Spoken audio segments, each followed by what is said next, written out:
We'll dismiss the children's ministry if they have not left already, or is there one today or no? They're gone? Okay. Well, there you go. I have done this once or twice. It might not seem like it. I'm going to preach this morning, probably a little different. I've grappled with today's passage for longer than I really wanted to. You know, I've heard plenty of times where ministers or pastors have something prepared, and then, you know, maybe a day before or the day of, then the Lord moves and there's something different. And I never really understood it until today, yesterday. So, you know, sometimes there's been times when it's taken me 5 or 6 days to write something, and to write something in a day just didn't make sense to me. But that's the Lord for you, and I'm so grateful for that. But this passage is, I think the reason why is that there's something that I feel like I wasn't saying. There was something that I just couldn't get away from, something that I think needs to be said. And, you know, when you're reading the Bible, it naturally causes us to self-reflect. And I think we all have passages that take us into deep thought, right? And for me, this became one of those passages. If you remember, Arsenio Hall used to say a long time ago, you know, those things that make you go, Yeah. So this was one of those passages for me. It definitely made me think a lot, and I hope it does the same for you. Our passage today is Matthew chapter 12, verse 30, and it's probably one of few passages where most scholars agree that the verse doesn't exactly match the immediate context. We'll read this together, and it says, Jesus says, and this is in verse 30, "Whoever is not with me is against me, and whoever does not gather with me scatters." Whoever is not with me is against me, and whoever does not gather with me scatters. Now, it's not difficult to understand what's being said primarily, right? The difficulty for me is determining what was the purpose of Jesus saying it. Was it an emotional response? In chapter 11 is where Matthew records John's doubting if Jesus was the Messiah. You remember that. It's when John heard about the deeds of Christ and he sent his disciples to ask if Jesus was the one to come or if they were to look for another. And Jesus answered them, Go and tell John what you hear and see." Then he tells of all that he had done, which we know is a reference to messianic prophecy. Well, this is the same chapter where Jesus began to denounce those cities where most of his mighty works had been done because there was no repentance. Then in chapter 12, our passage, he is met with opposition and allegations from the Pharisees about breaking the Sabbath and healing a man through the use of what they alleged was demonic powers. Now, with all he has done, all the talks, all the healings, he has not been accepted as Israel's Messiah. Now, I don't know if it was that or was the purpose of this statement something that Jesus says as a brute fact. I sort of feel that way. But, we really don't know exactly. But what we do know is that the statement applies to everyone. Everyone. He says, whoever is not with me is against me, and whoever does not gather with me scatters. So it doesn't matter if you're saved or not saved or spiritual but not religious. Jesus' statement in our passage is to everyone. So this has really, just kind of caused me to reflect and think about what this passage means for us today. It should cause us to think deeply about what it means to be with Jesus, what it means to be against him, and then to ask ourselves, am I gathering or am I scattering people from God? But before we do that, it should be said that I agree with the majority of scholars who suggest that, that the meaning of the passage is that there is no neutral ground. Jesus is saying that there are two kingdoms, but you have only one choice, right? And I get that. Jesus teaches that early in Matthew's gospel towards the end of the Sermon on the Mount. He describes two choices or kingdoms somewhat metaphorically. And I say somewhat because some of what he describes may not be metaphors, right? And he says, and I'm going to paraphrase, but the passage is on the screen, but he says, there are two gates. And he describes the small gate with the narrow road that leads to life, and that only a few find. And the wide gate whose road is broad that leads to death and destruction, where many enter through it. Then he describes there are two trees, the good trees that bear good fruit and bad trees that bear bad fruit. There are two parties. It's not the Republican Democratic Party, but those who do the will of the Father in heaven and those who do not. And there are two builders, those who put his words into practice and those who do not. So I get that part, right? I get that part. You are either with Jesus or against him. No problem. I get it. Of course, obviously, by with Jesus, Jesus is not making a statement about physically being or in company with him. According to the handbook on Matthew, the meaning is on my side or for him. Matthew Henry, in his commentary, said, with Jesus means that we must be entirely, faithfully, and immovably on Christ's side. In other words, we must be for him, committed. Amen? So Jesus is making a very, very clear statement that anyone who is not for him is against him. That part is not the difficult part. The difficult part for me is that we are either gathering or we are scattering. To me, this too is a brute fact, which I take to mean that we are either for Jesus and gathering or against him and scattering. Let me say it differently. To be for him is to be gathering. So if we're not gathering but scattering, how can we be for him?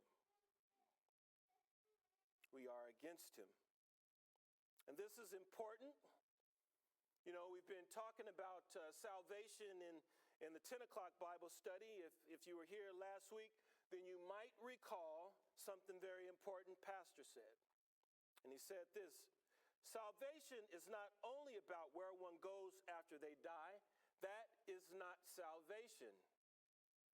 This is the result of salvation. And that means, in my opinion, and I'm not trying to make a statement for him, but in my opinion, that salvation does not begin and end at the point of conversion. And let me say it differently, and I want you to write this down. Salvation is not a passive acceptance, but an active pursuit of following Jesus. I'm going to say it again. Salvation is not a passive acceptance, but an active pursuit of following Jesus. Gordon Fee provides even more clarity when he says this: through the Holy Spirit, we are to live out the salvation brought about through Christ.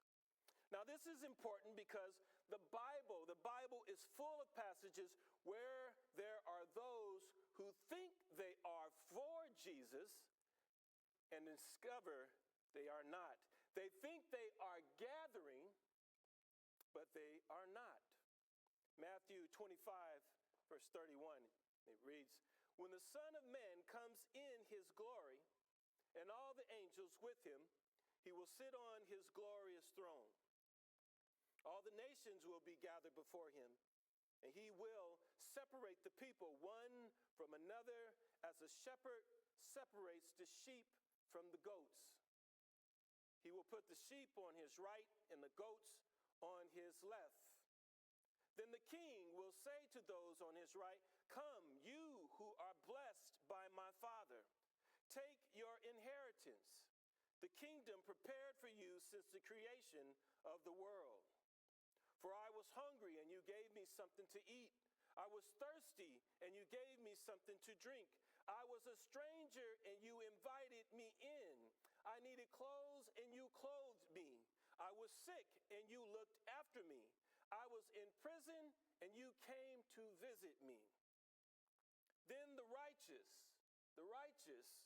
will answer him, Lord, when did we see you hungry and feed you, or thirsty and give you something to drink? When did we see you a stranger and invite you in, or needing clothes and clothe you? When did we see you sick or in prison and go to visit you?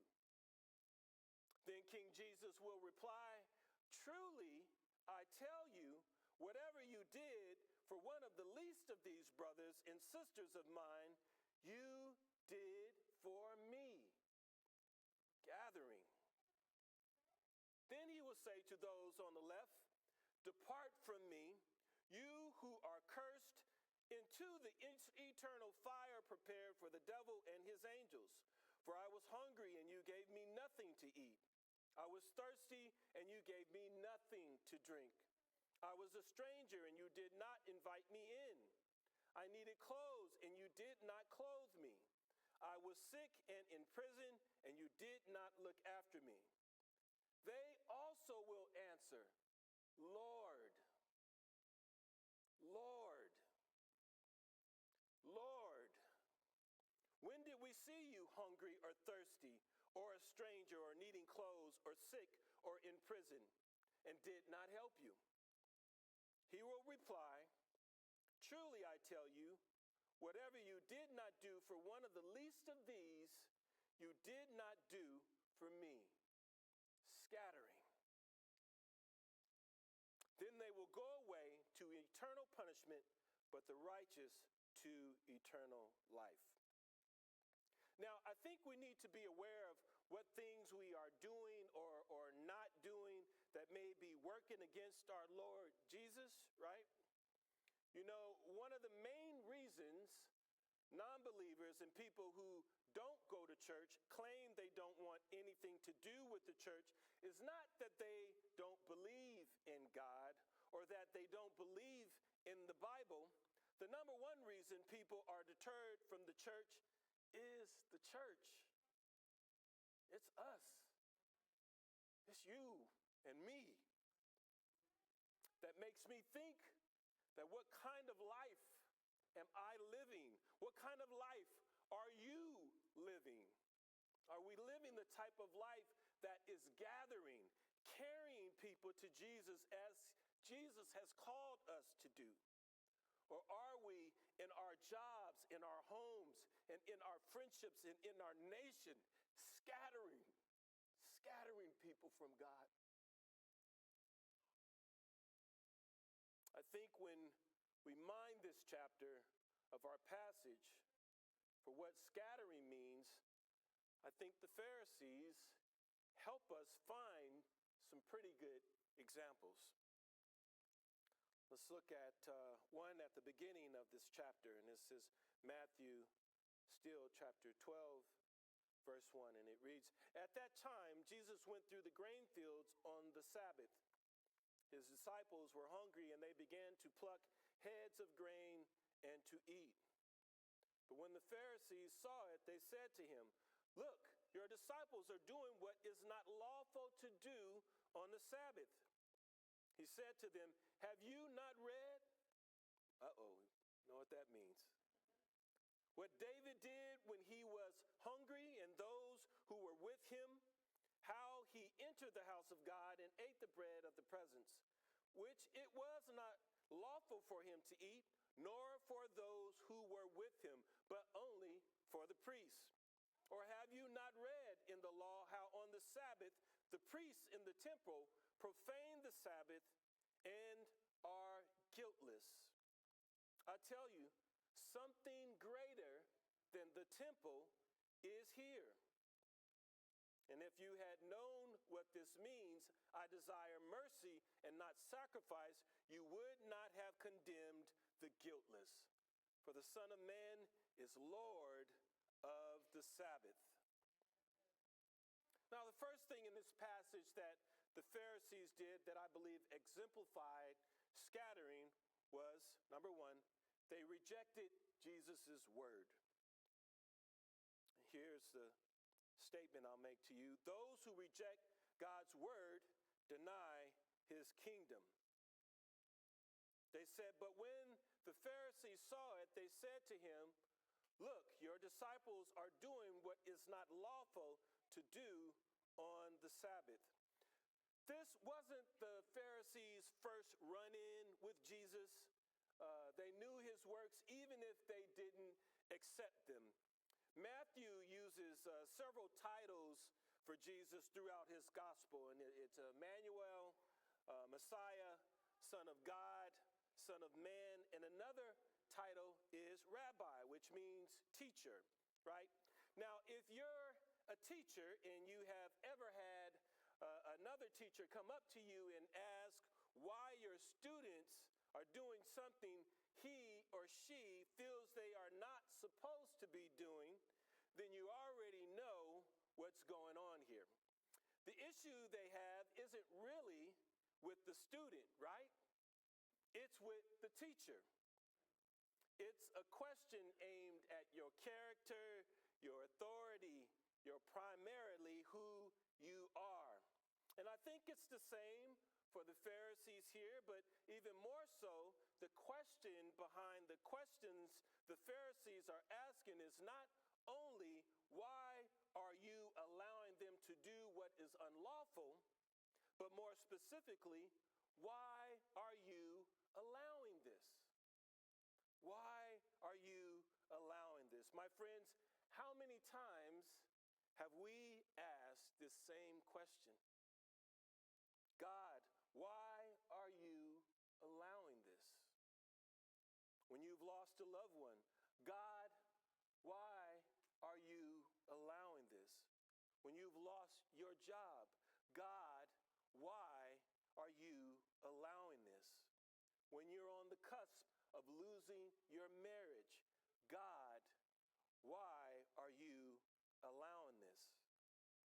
And I'm not suggesting that we can't go to him with whatever questions we have, right? James 1:5, if any of you lacks wisdom, let him ask God, who gives generously to all without reproach, and it will be given him.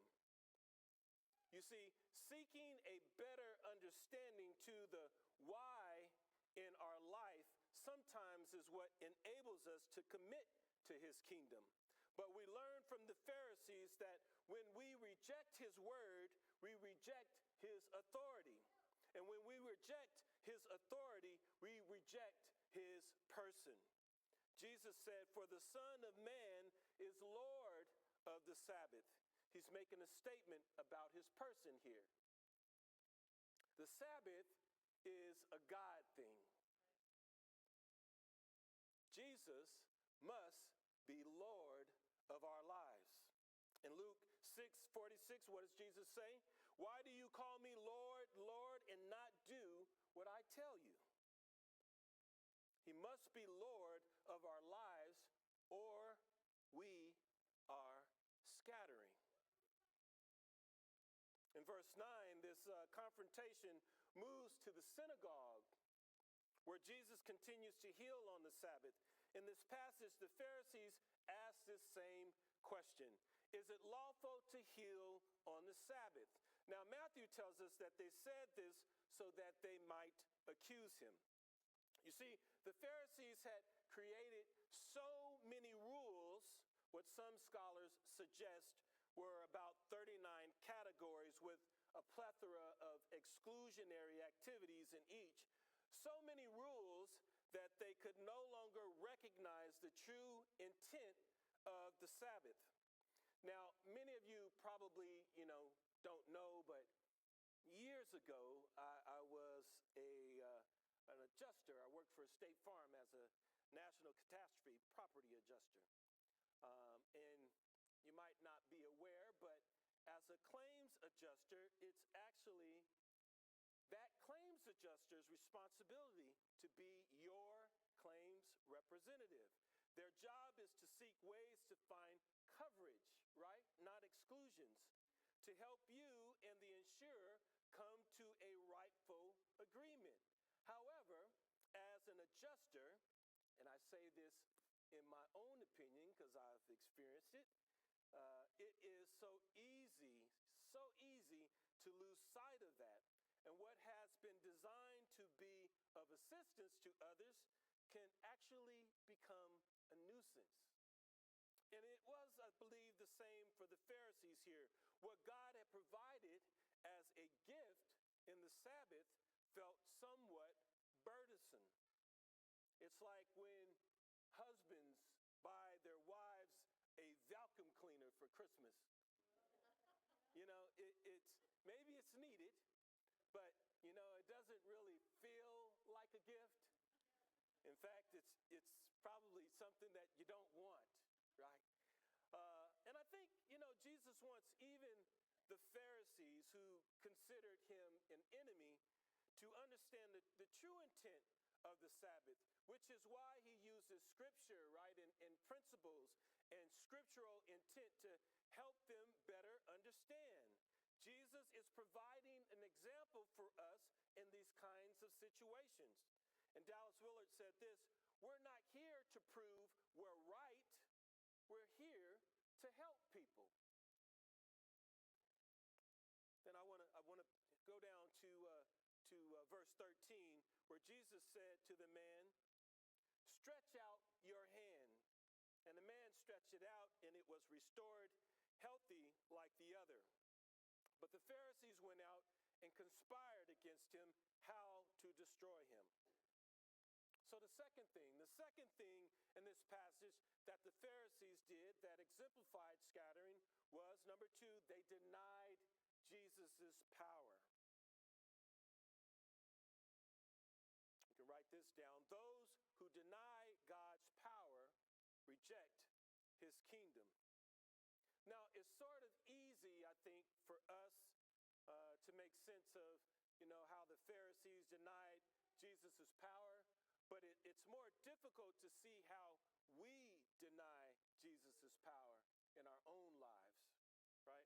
In 2 Timothy verse 1 through 4, chapter 3, verse 1 through 4, Paul gives his reader 18 characteristics that would last days, and he ends with the 19th in chapter 3 and verse 5, where he tells us how we deny God's power and reject his kingdom. And I'm going to be reading here from the NASB, and it says, holding to a form of godliness, although they have denied its power, and avoid such men as these. Now, I want to focus on three words here, and that's form, godliness, and power. The word form in the Greek is morphosis, which means to have an outward appearance, an image or likeness of something. It's unlike the word metamorphosis, which is the transformation between stages of something that changes in form with no change in its essence. It's like when a caterpillar changes into a butterfly, right? Whereas morphosis lacks something on the inside that the outward appearance purports to represent. In this case, godliness. Now, the Greek word for godliness is eusebius, which in the use as a noun means religion, or as an adjective, religious. So at this point, we can say that these Christians have a religious appearance on the outside that doesn't match what's on the inside. The Greek word for power is dunamis, which Luke tells us in chapter 5, verse 17, was with Jesus to heal. And in Acts 1, verse 8, Luke also tells us it was the power the disciples were promised to receive when the Holy Spirit was to come upon them. So what Paul is saying is that these Christians have a religious appearance on the outside that doesn't match what's really on the inside, because they deny the Holy Spirit to empower them to live as Christians should live. They are Christians in name, but not in spirit. They are Christians who do not actively practice or adhere to core Christian beliefs. And this is important. It is important because according to research from the Barna Group, that's 62% of 68% of Americans who identify as Christians. 62% of 68% of Americans who identify as Christians. That's a huge gap. A huge gap. You with me still? Which brings me to my last point here. The third thing in this passage that the Pharisees did that exemplified scattering was they created division.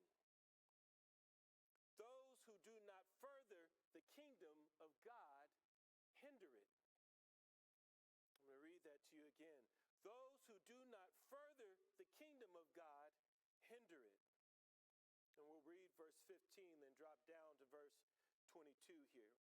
It reads, Jesus, aware of this, withdrew from there, and many followed him, and he healed them all and ordered them not to make him known.